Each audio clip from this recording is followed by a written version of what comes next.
Finalmente chegou a hora, a Intel anunciou a sua nova geração de processadores Intel Core Ultra, que você também pode chamar de 15ª geração, porque meio que ela é, né? Ela é a sucessora dos processadores de 14ª geração. Mas diferente do que a gente já estava acostumado com somente uma geração mudando algumas coisas, fazendo, né, um upgrade meio que linear, a Intel trouxe uma grande mudança para o seu lineup agora. A linha Intel Core Ultra não muda só o nome, ela muda a arquitetura, ela muda praticamente tudo que a gente conhece sobre os Intel Core. E ela tem a missão de desafiar os Ryzen, principalmente em jogos. Será que ele é uma boa alternativa para você que está pensando em montar um PC ou fazer um upgrade de gerações mais antigas? Será que vai ser o suficiente para bater os Ryzen X3D que estão chegando por aí? O que tem de novidade? Será que você precisa desses recursos que estão vindo por aí? É o que você vai descobrir agora. A gente vai ver todos os detalhes, plataforma, arquitetura, eficiência energética e performance que você deve esperar dos Intel Core Ultra 200K para desktop. Você consegue a versão do Windows original no seu PC com 25% de desconto. É só fazer o seguinte, escolha entre o Windows 10 ou Windows 11 nos links que estão na descrição para acessar o site da GVGMall e faça o login. Logo depois, coloque o cupom LOCK para ganhar o desconto. Envie o pedido, escolhe como vai pagar e pronto. Agora é só você ir no seu e-mail, copiar a chave que você recebeu, digitar aí no seu sistema ativação ou activation, se tiver em inglês, cola a chave e tá ativado o seu Windows. E eu tenho uma dica extra, com o mesmo cupom LOCK você também consegue desconto no pacote Office, além de moedas, itens e cartões de jogos. Confere lá no site da GVGMall, os links estão na descrição desse vídeo. E sim, dessa vez eu tô falando dos processadores para desktop mesmo, eu não tô falando de processadores para notebook. A gente já teve o lançamento dos processadores para notebook, que são os Lunar Lake, mas a gente vai falar um pouquinho sobre eles porque as arquiteturas elas são basicamente as mesmas, né? A gente tem o Arrow Lake e o Lunar Lake que compartilham muitas das características. A grande diferença para desktop é que dessa vez a gente não vai ter a memória soldada direto no chip, então a gente não vai ter o SoC, a gente vai ter um processador um pouco mais tradicional. Mas apesar de não ter um SoC, praticamente todas as outras características são compartilhadas com o Lunar Lake. Os novos núcleos de performance e eficiência, o uso dos tiles e a tecnologia Foveros e a Intel basicamente mudando finalmente do monolítico para os chips grudados com cola. Vai ser meio difícil a gente esquecer dessa piada que a Intel fez quando a AMD começou a trabalhar com chiplets. A Intel começa a trabalhar com chiplets agora, na verdade não é a primeira geração, mas é a primeira para desktop que a gente vê isso. O design monolítico que a gente tinha era onde basicamente estava tudo juntinho no núcleo, né? Não é nem no núcleo, mas estava tudo juntinho para colar no substrato. Agora a gente tem a tecnologia Foveros, que é mais ou menos uma Infinity Fabric, mas não é o Infinity Fabric da AMD. É mais ou menos a cola que gruda todos esses diferentes tiles. Os tiles que é um jeito muito legal de chamar os chiplets, que é mais ou menos o que a gente já viu na AMD. Só que se você olhar estruturalmente já é diferente. Visualmente você já consegue perceber que é diferente, né? Enquanto na AMD a gente consegue ver os chiplets e a controladora I/O, né? O controlador para todas as entradas e saídas para USB, PCI. Na Intel é praticamente uma coisa só. E é interessante, né? Porque, como eu disse, lembra bastante o que a gente já viu no Lunar Lake, no que a gente já viu para notebooks, mas muda um pouco a estrutura e o posicionamento das coisas. O que a gente tem ali, em resumo, galera, é o que já tinha no processador, só que reposicionado e mudando completamente como a gente conhecia a estrutura. Então a gente tem ainda os Performance Cores, os Efficient Cores, a gente tem a GPU integrada, a gente tem a controladora e a gente tem a NPU. Sim, agora finalmente chegou aquilo que você queria ouvir, a revolução que você estava esperando para desktops com os AI PCs. Ah, não era isso que você estava esperando? Eu acho que também não era isso que eu estava esperando. Mas claro que a Intel fez questão de falar do seu AI PC ou das NPUs que estão presentes. Para ser justo, não é só a NPU, né, que traz aí a performance para inteligência artificial. Já foi bastante comentado sobre isso, né? Já foi bem explicado que não é só a NPU que traz toda essa performance. Seriam 36 TOPS, né, que seria o poder de processamento aí para inteligência artificial, mas esses 36 TOPS são somando todos os diferentes tiles, ou pelo menos os tiles que fazem computação. CPU, GPU e NPU, cada um provendo ali uma quantidade específica de TOPS. A própria Intel diz que esses processadores eles provavelmente vão ser combinados com GPUs de alta performance que já são, né, meio que uma usina de força para inteligência artificial. Então, o que está ali no CPU fica meio que uma unidade auxiliar para inteligência artificial. Vai ser basicamente para borrar o fundo, para trabalhar alguma coisa de áudio, se bem que a GPU também já pode fazer isso. Enfim, para algumas tarefas que você pode precisar de inteligência artificial. E aí você está se perguntando, bom, legal, porque agora eu vou ter também um AI PC, vou poder usar o Copilot Plus. Você não vai poder usar o Copilot Plus porque precisa de pelo menos 48 tops ou alguma coisa assim, e tem 36 tops. Se você fizer a conta, não fecha a conta. Então, nem para ser um Copilot Plus PC serve isso aí. Mas é claro que diferente do notebook, você tem uma GPU dedicada que vai ser suficiente para essas tarefas. Mas essa inteligência artificial não é só somando isso para você fazer processamento. Também tá ali no Prediction, tá ali em várias outras funções internas do processador que vão agora ter um auxílio de inteligência artificial. Também mudou o escalonamento, né? Como faz o escalonamento de clock, agora é 16.67 Hz por vez. O que significa que o processador consegue fazer ajustes mais finos no clock e trazer uma eficiência energética maior. Eu poderia falar sobre a parte da arquitetura e tudo mais, que realmente mudou. A gente tem agora, inclusive, um mix, né? A gente tem Intel N5, Intel N6, a gente tem TSMC, pois é uma salada. O processador ele não é feito só de tecnologias da Intel. Na verdade, a gente também tem tecnologia da TSMC ali. Mas a gente teve uma evolução. Se a gente comparar com a 14ª geração, a única coisa que a gente consegue perceber de semelhança realmente são os P-cores e os E-cores. Então lembra que a gente foi introduzido lá na 12ª geração, quando chegou os núcleos de eficiência e os núcleos de performance. Pois é, isso ainda se mantém. Mas a gente teve uma evolução. A Intel apresentou ali um ganho de IPC, um ganho de clock, um ganho geral para os núcleos de performance e para os núcleos de eficiência, principalmente comparado com a geração anterior. Tem alguns casos ali que vai de 30% a 50%, claro que em algumas aplicações específicas. E a Intel fez questão de reforçar que eles estão trabalhando em cima da eficiência por núcleo, o que é bem interessante. Na verdade, eficiência é uma palavra que a gente vai falar bastante aqui, porque isso é uma coisa que tem evoluído do lado da Intel. A gente não tem visto isso em desktops, porque a gente teve o Raptor Lake, o Raptor Lake Refresh, que basicamente são 13ª e 14ª geração. A gente viu isso nos Meteor Lake e também nos Lunar Lake, que trouxeram um ganho de eficiência energética muito grande se comparado com as gerações anteriores. E bom, a Intel fez uma apresentação para mostrar pra gente quais seriam as evoluções ou o que a gente deve esperar dos processadores para desktop, os Arrow Lake. Eles falaram dos Arrow Lake para desktop e também falaram dos Arrow Lake para notebooks. Mas a gente vai focar aqui mais em desktop, porque isso é interessante. A gente viu o Lunar Lake e falou assim, pô, mas só isso de núcleo, só isso de performance, mas a versão para performance vai vir com os processadores H e HX, que basicamente são versões de processadores para desktop que vão para notebooks. E com isso você consegue ter uma ideia da questão da eficiência energética. Em resumo, o que a Intel promete aqui é um ganho de até 30%, né, em eficiência energética, ou seja, até 30% de ganho de eficiência energética, um consumo até 30% menor, por volta de 10% em performance multithread e 2 vezes a performance gráfica. Vamos começar por mais fácil. O mais fácil é falar sobre a performance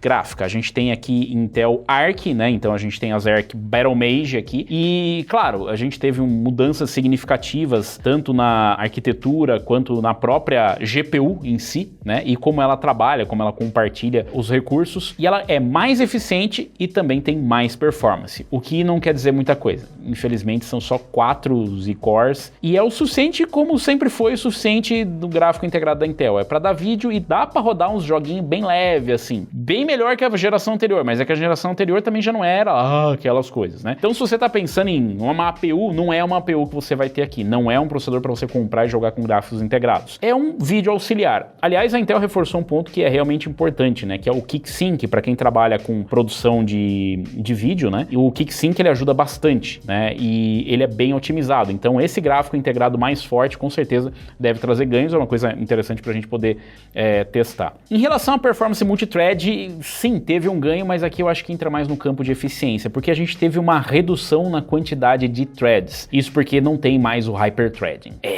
Pois é, lembra? Tinha 8 cores, 16 threads. Pois é, agora é 8 cores, 8 threads. Então se você tem 8 núcleos de eficiência, 8 núcleos de performance, você tem 16 cores e 16 threads. E eu falei para vocês que teve eficiência nos Efficient Cores e nos Performance Cores. A nova geração para Performance Cores são da geração Lion Cove, né, da microarquitetura Lion Cove, enquanto que os Efficient Cores são SkyMount. A gente vê algumas tecnologias que já estavam presentes, como o Wi-Fi 6E, a gente também vai ter o Wi-Fi 7, a gente tem PCI Express Gen 5, mas são mais lanes do que na geração anterior, e a gente ainda vê DDR5, óbvio, não dava para esperar diferente, mas o clock deve aumentar. Queria só mostrar uma coisa interessante, né, no Arrow Lake aqui, a gente tem o tile para GPU, a gente tem o tile para SoC, a gente tem o tile para compute e a gente tem um filler tile. Aí você fala, o que é esse filler tile? É justamente um tile para preenchimento. Então é como se tivesse sobrado aquele espaço e eles colocaram meio que para equilíbrio, sabe? Tipo, para você colocar para poder preencher aquela parte. Então isso nos leva a crer que dá para eles colocarem mais coisa ali. Talvez eles tenham optado por não fazer isso por conta de eficiência energética ou de repente por conta do próprio projeto. Mas a quantidade de núcleos que a gente está vendo aqui, tamanho de GPU, NPU, tudo isso parece que pode mudar. Essa é a vantagem, né, dessa tecnologia de chiplet ou de tiles, é que você pode ter mais modularidade, então tem mais alternativas. Então o que a gente está vendo hoje de quantidade de cores e threads, eu tenho quase certeza que na próxima geração a gente vai ver mais, tá? Essa é só a primeira geração para desktops. E claro, eles reforçam que tipo, diminui até em 33% aí, né, o tamanho do pacote, ou seja, de todos os tiles, né? Então fazendo esse rearranjo eles conseguiram diminuir fisicamente o tamanho. Então ele ocupa menos espaço e a gente tem mais PCB, né, e menos espaço ali ocupado pelos tiles de SoC, GPU, CPU e o próprio base tile, né, com Foveros. Mas aí eu tenho certeza que você ficou com a dúvida, sem o Hyperthread, quantos cores e quantos threads a gente vai ter? Bom, a gente vai ter aqui basicamente 24 cores e 24 threads. Então, se você fizer o comparativo com a AMD, o máximo que eles têm são 16 cores e 32 threads. É uma diferencinha, né? Então, o abandono do Hyperthreading, ele traz de cara já essa imagem de que os processadores da Intel têm menos cores e menos threads. Isso foi consciente. A própria Intel disse que eles ouviram, né, as reclamações, por exemplo, nos fóruns das pessoas dizendo, nossa, os jogos com HT desligado têm melhor performance e tal. Obviamente que não foi só por isso, mas existe uma razão lógica por trás, vocês vão ver, pelo menos em questão de eficiência, aumentou bastante. Aliás, eu perguntei para eles se isso seria definitivo, eles disseram que existe a possibilidade, né, de fazer esse trabalho com Hyperthreading, mas eles encontraram uma maior eficiência no caso dessa configuração, por exemplo, dos SkyMount sem os threads, somente os cores sem o Hyperthreading. A estrutura dos P-cores e E-cores também mudou um pouco, então agora eles compartilham o cache, né? E entre os E-cores a gente tem um cluster de cache L2 também. Isso deve ajudar, né, a trabalhar essas informações mais próximos dos núcleos, afinal a gente tem uma quantidade maior de E-cores. A gente consegue ver no slide aqui, né, bem claramente como que funciona isso. A estrutura de cache melhorou bastante. Aí fica aquela dúvida, né? Mas a Intel não vai trazer um 3D Vcache para bater de frente com a AMD? Aparentemente, eles não têm essa necessidade pela configuração que eles têm aqui. E também não tem nenhum tipo de comentário da Intel, nenhum tipo de rumor indo para esse sentido. A quantidade de cache que eles têm aqui parece ser a definitiva para a arquitetura, pelo menos no momento, até porque tem uma configuração bem diferente. E a mesma coisa que a gente viu para notebooks, a gente deve ver para desktops também, o que vai ajudar a diminuir o consumo, diminuir a temperatura, aumentar a eficiência do chip, que é justamente ter um trabalho um pouco mais ativo dos E-cores, tá? Os E-cores melhoraram bastante em relação à performance, eles são capazes de executar várias outras tarefas, sem contar que a gente não tem as limitações, né, de TDP que tem para notebooks. Aqui a gente tem um espaço bem maior para poder trabalhar esses núcleos. Mas eles mudaram bastante, por exemplo, o Thread Director, né, que é quem acaba delegando as tasks, as tarefas ali, e a gente consegue ver uma eficiência maior na delegação dessas tarefas, né? Então a gente vê tarefas como, exemplo, por produtividade, para escritório, tarefas mais leves que vão rodar mais ali nos E-cores, e assim que precisar de mais performance, essa tarefa ela vai ser compartilhada com o P-core, né? Então isso deve trazer uma eficiência maior junto com as outras alterações que a gente está vendo na arquitetura. E sim, a Intel também falou de overclock, afinal a gente está falando de uma plataforma para desktop e está falando de uma parte entusiasta, a gente está falando dos 200K. Vai ser um pouco confuso a parte da nomeação, eu já vou chegar lá nos nomes dos processadores, mas eles falaram um pouco sobre overclock, disseram que vai ter, por exemplo, né, como eu disse, a granularidade ali do clock, ou seja, eles vão conseguir ter um ajuste mais fino no clock, o que vai ajudar para quem vai fazer overclock, e o mais legal é que você vai poder fazer overclock nos P-cores e E-cores, o que já era possível, só que com diferentes tensões, então você vai conseguir controlar de forma bem mais precisa, né, quanto que vai a tensão para cada conjunto de núcleos, então isso vai ser bem legal, e o Intel XTU, né, que é a ferramenta deles, também vai ganhar ganhar alguns recursos extras para auxiliar no overclock. Não dá para saber exatamente o que esperar de overclock desses processadores, mas levando em conta que a Intel está focando na eficiência energética, eu diria que talvez a gente tenha um pouco de teto para fazer overclock. Com certeza as pessoas vão buscar alguns limites com isso. A gente deve ver algumas tentativas de recorde de overclock, principalmente por conta do suporte de memória RAM com clocks mais elevados. E falando em memória RAM, como eu disse, o suporte vai até 6.400 MHz ou megatransfers, mas, segundo o que a gente ouviu da própria Intel, o ponto de equilíbrio ali, né, o ideal seria ali na casa dos 8.000 megatransfers por segundo. Como eu disse, tenho certeza que tem gente que vai buscar mais clock do que isso ainda. O que inclusive lembra a AMD, né, que até tem um suporte para memórias de clocks mais elevados, mas a controladora de memória dos Ryzen 9000 é basicamente a mesma dos Ryzen 7000. Então não dá para esperar nada muito diferente com os Ryzen 9000 do que a gente já via nos Ryzen 7000. A Intel ainda disse que vai ter suporte a memórias ECC, mas isso provavelmente não vai ser para usuários domésticos, ou seja, para uma Z890, provavelmente a gente não vai ver suporte a ECC, o que é uma pena, mas a gente vai ter o suporte às Seudin. Esse é o nome. São aquelas memórias que já vêm com os chips, né, com uma controladora à parte, por assim dizer, para poder auxiliar no controle do clock, o que em tese deve trazer um clock mais estável, ou seja, conseguir clocks mais altos e mais estáveis. Então a gente consegue apertar mais time, subir mais clock, graças a esse chipzinho extra que vai estar lá na memória, e a nova geração de processadores da Intel já suporta essa tecnologia. Em relação às tecnologias, a gente já tinha suporte ao PCI Express 5.0 e 4.0, não é exatamente uma novidade, a gente tem uma mudança na quantidade de lanes e a gente tem suporte a Thunderbolt 4 também. Eles falaram rapidamente também sobre o chipset, né? Então o chipset vai ter ali suporte a 24 lanes PCI Express 4.0 ou até 24 lanes, dependendo do chipset, até 32 portas USB 3.2, até 14 USB 2.0, Wi-Fi 6E, Bluetooth 5.3 e 8 SATA 3.0. Então são 48 lanes PCI Express com 20 PCI Express 5.0 o total da plataforma. A gente tem ainda suporte a Thunderbolt 4, Thunderbolt 5, Wi-Fi 7, conexão 2.5 gigabit e Bluetooth 5.4 para soluções discretas. Então isso vai ser uma adição que vai ter dependendo do modelo de placa-mãe. Tudo isso muito legal, muito bacana, mas e a performance em jogos? Afinal a gente está falando de uma plataforma para desktop, onde os jogos acabam fazendo diferença.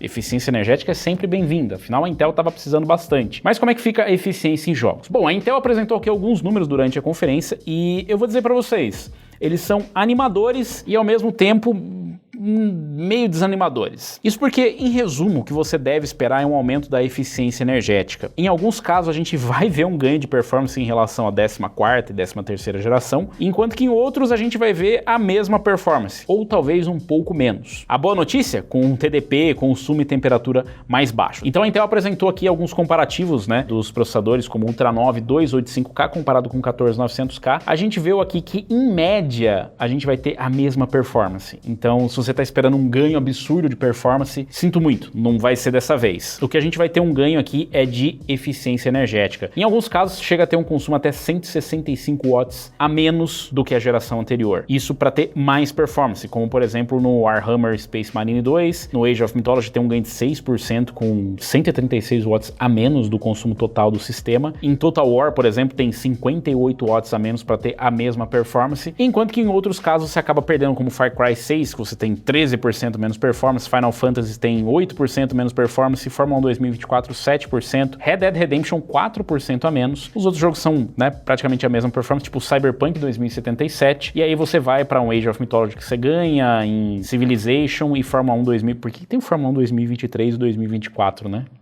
Acho que ele precisava de alguma coisa para mostrar ganho. Então, como eu disse, se você está esperando um grande salto de performance, não vai ser dessa vez, mas está vindo o grande salto de eficiência energética que estava precisando e precisando bastante a Intel. No outro comparativo em jogos aqui, falando da eficiência energética, né, a Intel apresentou um comparativo com 14900K, como que ficou o consumo, né, total do sistema ali. Então a gente tem alguns casos, né, como por exemplo, Assassin's Creed Mirage, 79 watts a menos do que o 14900K, o Core Ultra 9 285K, que vai ser o modelo topo de linha. No Call of Duty Modern Warfare 3, a gente teve um consumo ali 54 watts menor, Fórmula 1 2024 57 watts a menos, menos. Total War Faraó, 58 watts a menos. Aqui embaixo ainda mais interessante, no Age of Mythology foi 136 watts a menos. O Black Myth Wukong, 34 watts a menos, o que parece pouco e já é bastante. No Warhammer Space Marine 2, 165 watts a menos. Em média aqui, deu 73 watts a menos para ter a mesma performance, pouca coisa menos em alguns casos, ou até mais performance. Então, na média, vamos dizer que a mesma performance com, em média, 73% watts a menos no consumo. O que diminuiu também foi a temperatura. Muita gente reclamava, nossa, o processador é muito quente. Realmente, ele é bem quente, porque foi um comportamento que eles adicionaram, né, um novo parâmetro para os processadores. Até os processadores da AMD têm feito isso, que é usar o máximo, né, do limite térmico para você conseguir extrair performance. Aqui, segundo a Intel, vai ser mais frio e mais silencioso. Afinal, quando você não precisa botar o seu water cooler no talo, ele vai ficar mais silencioso. Em alguns casos, a Intel disse que pode chegar até 17 graus a menos, né, a temperatura, se comparado com o 14900K. Em média ali, nos 13, 15 graus. Em alguns casos 10, no pior dos casos 10 graus, no melhor dos casos 17 graus a menos. O que é bastante coisa, principalmente em jogos, né? Não é uma carga exatamente muito pesada. Normalmente a carga mais pesada, onde você vê a temperatura mais elevada, é justamente em renderização. Claro que eles falaram sobre aplicações profissionais também, mas a gente vai deixar para quem vai tratar especificamente de aplicações profissionais. Em resumo, teve ganho em alguns casos e perdeu-se em outros casos, justamente por conta do hyperthreading. Então, quando a aplicação ela usa bem, né, ela precisa bastante de single thread, ou quando ela não depende de uma grande quantidade de cores e threads, a Intel consegue se sair bem. Em outros casos, aí já falta um pouco, né? E aí o 7950X e o 9950X podem acabar sendo uma melhor escolha. Mas no geral, o que a Intel mostrou é que não é só uma questão de ter o máximo de performance, mas ter uma eficiência. É claro que é a carta que eles vão jogar, mas em alguns casos você só precisa realmente do resultado final, que é basicamente o que eles diziam na 14ª geração. Até consome mais, mas pelo menos entrega mais performance. Parece que o jogo virou, não é mesmo? E se o Core Ultra 9 285K vai ser suficiente para brigar com o 14900K, ele vai ser o suficiente para brigar com a AMD, certo? Mais ou menos, porque a Intel mostrou aqui alguns testes, né, comparando com o 9950X, e eu diria que a performance ficou basicamente a mesma, em alguns casos melhor, em outros casos pior, dependendo do jogo, dependendo do cenário, né, então no pior dos casos ficou 13% atrás, por exemplo, no Cyberpunk 2077, mas no Total War Warhammer ficou 28% na frente. Na média, ficou mais ou menos a mesma performance. O problema é que eles estão comparando com o 9950X, e definitivamente esse não é o melhor processador para jogos da AMD, o que significa claramente que a Intel vai ficar atrás em jogos. O que eles vão fazer para reverter essa situação?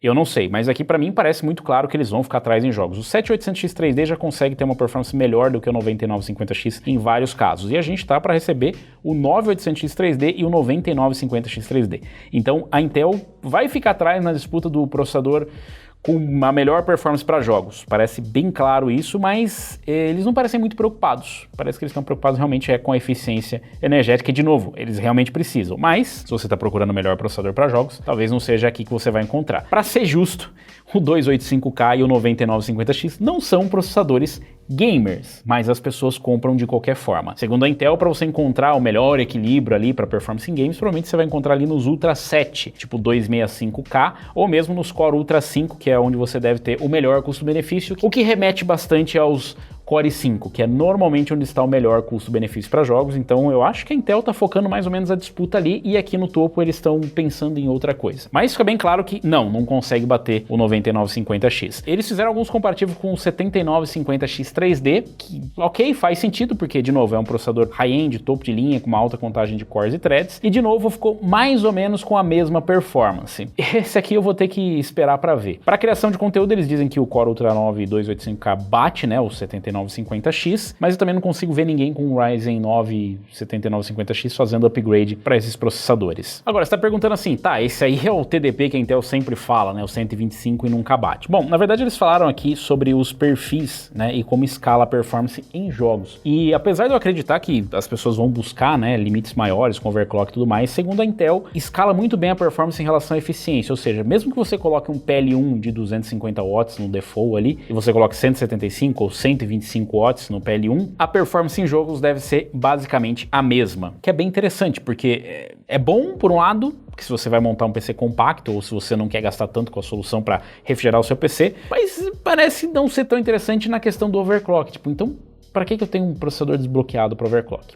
Para outras coisas que não o overclock para jogos. Será que é isso? Ou será que a gente não entendeu muito bem? E eu falei sobre as outras versões e que o Core Ultra 9 provavelmente não vai ser a melhor escolha para você que está querendo um processador para jogos. Inclusive, eles mostraram aqui, né, o Core Ultra 7 265K, né, que vai ser uma experiência mais silenciosa e mais fria do que um 14900K com só 5% menos performance. Bem interessante, porque na verdade eles dizem aqui que coisa de 15 graus a menos na média, só 5% a menos de performance e até 188 watts a menos de consumo total no sistema. Eu não sei se eu consigo colocar esse Ultra 7 como um Core 7 ou como um Core 5 ou como um Core i9, porque é difícil esse posicionamento. A Intel mudou muita coisa, inclusive Core Ultra 7 265K não é exatamente o melhor nome que a Intel poderia usar, mas é isso, é uma das coisas que mudaram. Mudou o nome, mudou a nomeação e mudou a numeração. É praticamente tudo diferente agora. Então não é a 15ª geração. Mas mesmo com a mudança, a Intel deixa claro que para quem busca performance para jogos, Core Ultra 5 deve ser a pedida. Para quem busca uma performance de Core i9, só que com consumo menor, enquanto você joga, é o Core Ultra 7. E o Core Ultra 9 vai ser só para entusiastas, que é o pacote completo.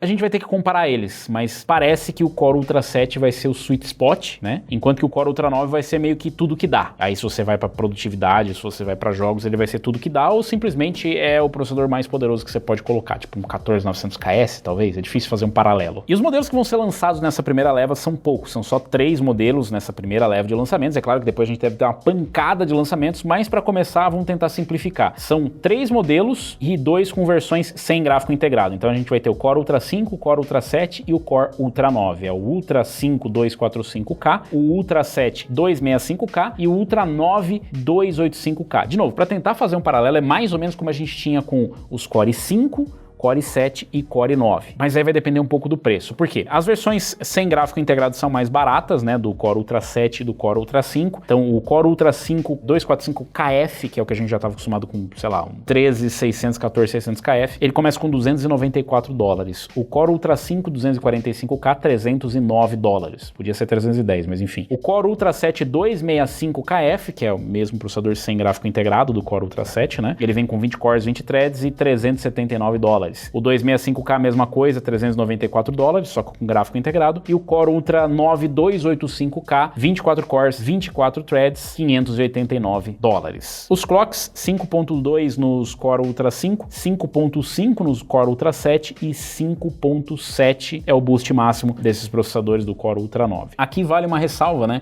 que a Intel parece bastante conservadora em relação aos clocks, e de novo, talvez eles consigam extrair, talvez você consiga extrair mais no overclock, mas eles parecem que estão focando realmente na eficiência energética, e dados os últimos problemas aí que a gente deve na 13ª e 14ª geração, eu diria que é bastante prudente eles manterem essas configurações. Todos esses processadores, eles têm ali um suporte para memória DDR5 6400, esse aí seria o GDEC, né, ou seja, o máximo safe que eles recomendam. Todos eles têm suporte até 192 GB de memória RAM DDR5. Em relação ao TDP, os Core Ultra 7 e Ultra 9, eles têm ali o PL1 de 250 watts, enquanto que os Core Ultra 5 têm de 159 watts. E claro, talvez não seja tão empolgante para você que já está numa 13ª, numa 14ª geração, que você fala assim, pô, mas eu vou ter a mesma performance? Mas é óbvio que os fabricantes não estão pensando só em quem está na geração que já acabou de ser lançada. Eles estão pensando provavelmente no pessoal que está bem lá atrás. Então se você está numa 10ª geração, 9ª geração, 8ª geração, ou até gerações anteriores, os Intel Core Ultra parecem uma boa opção. Tem uma eficiência energética, uma performance que você já conhece e parece uma alternativa perfeita. Então, se você estava pensando em montar uma plataforma com 13ª ou 14ª geração, os Intel Core Ultra parecem ser a escolha perfeita. Claro, a gente ainda tem a alternativa da concorrência, ainda existem os processadores da AMD, mas é bem provável que muitos clientes da Intel estejam esperando a nova geração de processadores da Intel, simplesmente porque eles querem comprar os processadores da Intel. Para quem não tem essa preferência de marca, se para você tanto faz, o importante é o melhor produto, a gente vai ter que esperar os testes para ver qual é o melhor produto ou qual é o melhor produto para você. Afinal, qual característica é mais importante? Mais performance, mais eficiência, um equilíbrio entre as duas. Se parece muita coisa para você, é porque realmente é muita coisa. Eu tentei tocar um pouquinho em cada ponto ali que a Intel trouxe pra gente sobre a nova geração, mas tem muita coisa para se aprender sobre ela e principalmente para ver a performance no mundo real. Tudo isso é muito bonito, muito bacana, a Intel apresentar números de eficiência, números de performance, mas pra gente acreditar nisso, a gente precisa testar. A Intel parece bastante confiante nos números e os números parecem bem realistas. É diferente, por exemplo, do que aconteceu com os Ryzen 9000, que, de novo, não são produtos ruins, mas a AMD criou uma expectativa de que a gente teria algo um pouco melhor. E até os próprios rumores eram demasiados otimistas. Com os Core Ultra, a gente não tem tanta expectativa assim, na verdade ela é um pouco baixa se você for pensar, porque a gente espera uma performance pelo menos igual a um 14900K, mas com um consumo bem menor mesmo. E isso era muito necessário, é um avanço que a Intel precisava fazer, era um passo que a Intel precisava dar e parar de correr atrás do máximo clock, do máximo performance, perdendo completamente a eficiência, que é o que a gente viu com o Raptor Lake e o Raptor Lake Refresh, que é um episódio que talvez a Intel queira esquecer, um episódio recente, né, uma página que ela queira virar, principalmente depois dos problemas de estabilidade que estavam ligados diretamente, principalmente à tensão dos processadores, ou seja, de quanto esses processadores consumiam, e era bastante. Lá no começo já tinha essa preocupação, nossa, será que não é muita coisa? Será que não estão forçando demais? E aparentemente estavam. Não é que os processadores não consigam trabalhar em estoque nem nada do tipo, mas eu acho que nesse trabalho de conseguir extrair o máximo possível de performance, a parte da tensão, do refinamento acabou ficando num segundo plano. A gente espera que isso não aconteça com os Core Ultra. A Intel disse que não tem nenhum problema relacionado à 13ª e 14ª geração que a gente possa ver nos Intel Core Ultra, e eu vou dizer que eu estou curioso para ver, né? Eu não diria que eu estou ansioso para ver a performance, porque a performance a gente já conhece, é basicamente o que a gente já tem com o 14900K. Não deve ser o suficiente para bater a concorrência, mas pode ser uma alternativa bem eficiente. E se vocês estavam reclamando que a Intel consumia muito, que o Ryzen consumia menos, será que essa é a resposta? Ou, de repente, esse é só o meio do caminho? O que vocês acham? Será que vai dar para extrair mais performance desses Core Ultra 9? Será que vai compensar? Será que a diferença de performance vai ser muito grande em jogos? E esses Core Ultra 5, será que eles vão ser a resposta? Quando que chegam os baratinhos? Tudo isso muito mais em breve, afinal o lançamento tá marcado aí pro dia 24 de outubro, onde a gente vai conseguir dar uma olhada na performance no mundo real e testar em vários cenários e finalmente validar esses números da Intel, para ver se eles são reais mesmo ou se a Intel tá sendo muito otimista. O que vocês acham? Eles estão sendo otimistas? Será que essas alterações são suficientes? É essa a evolução que você queria da Intel? Você esperava mais? Esperava menos? Deixa aí nos comentários, aproveita, deixa o like, se inscreve no canal e clica no sininho para receber as notificações de novos vídeos. E assim que sair os testes, você também vai conseguir dar uma olhada neles. Vou ficando por aqui, valeu, falou e até a próxima.